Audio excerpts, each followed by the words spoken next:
And then the final comment that changed me so much that I didn't even want to play for churches after this was they said, "You are unfit to be a worship pastor."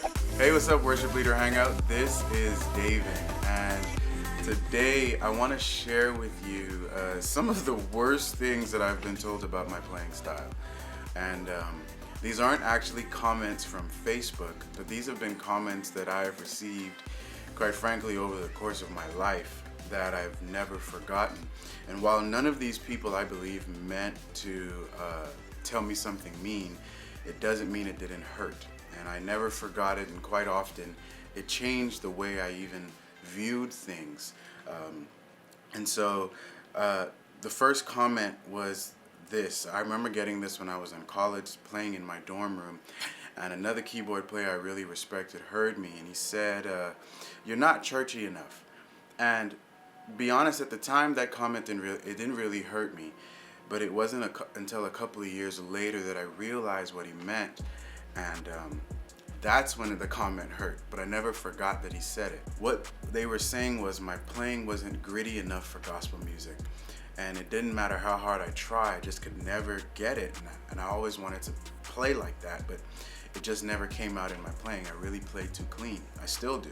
I was in an interview for a keyboard position, and they said this to me. They said, "You sound like you should only play for weddings." And that hurt because that wasn't what I wanted to do, but I couldn't.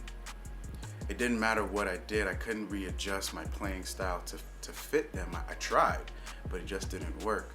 And I actually took their advice, and I made quite a bit of money playing for weddings as it is. Another comment I received, and this one was a really hurtful one because it almost felt like it was an attack on me. They said, "Your playing is not black enough." And I've received this in my life multiple times, but it hurt when it came from a friend. And they said, "Man, we would bring you onto more gigs, but you're just not black enough." It almost felt like an attack on me because I'm a black guy attempting, I guess, to play gospel music, and I just can't get it out of me. Like, I just can't attack the style the way I want to. It doesn't matter how much I try to study the language of gospel or understand it. I just couldn't get it. And that's what he was saying. But he was saying, "You're not," and it almost felt like he was saying, "You're not black enough." And that did hurt. Whether he meant it or not, it hurt. And then the final comment that changed me so much that I didn't even want to play for churches after this was they said, "You are unfit to be a worship pastor." And the reason why they told me this was they said it didn't matter that I believed the things that the church I was interviewing for believed. They said that because of my past and the churches I attended to growing up, they don't know what unhealthy doctrine I learned there. And so they said because of that, I was unfit to be a pastor. So these are some comments I received, and quite frankly, many of these comments, even though they hurt, many of them were true. It didn't matter how hard I tried to play like gospel music or black gospel music.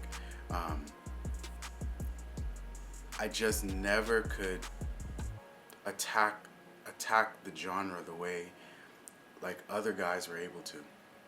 It didn't matter. It was almost something like a Mexican coming to the United States, and their first language is Spanish, and they come to the US and they learn English, and they're here for 20 or 30 years, and yet they still have an accent. Well, even though I grew up playing gospel music in the Caribbean. I grew up in the Bahamas. And so because of that, you're learning it in a different way.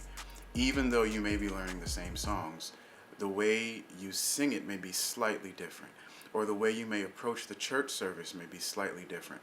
And all of that influenced me. And I didn't realize it until I came to the States that I wasn't accepted as one of them. I was just seen as different. They didn't mean anything by it, but it didn't mean it hurt any less. And I've also been influenced by classical and jazz music. I studied a little bit of jazz in college, and the guy that gave me the most training in terms of the piano was my band director, and he was a classical musician. He played gospel, but he was a classical musician. Because of that, those strong influences, they come out in my playing, which is why some musicians may say, "Man, your playing is almost too clean," or "You need to be a little bit more gritty here." And I just can't help it. That's just the way I play. And it's crazy because much of my life I've tried my very best to fit into what I thought people wanted from me. I tried so hard. That's all I ever did. I tried to play like Jason White, Mike Barrio, Kevin Bonds. I mean, I'm literally naming off my favorite keyboard players to you who are gospel musicians. And it didn't matter how hard I tried.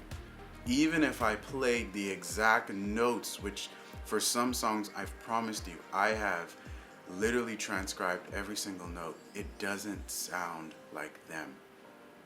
And what I've learned is the only thing I can be is the best person I can be.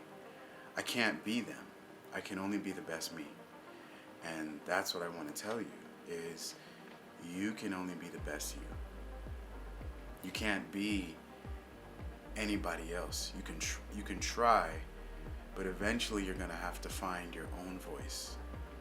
And I think about that, and I think about the disciples, and I think about the type of people that Jesus chose to be disciples.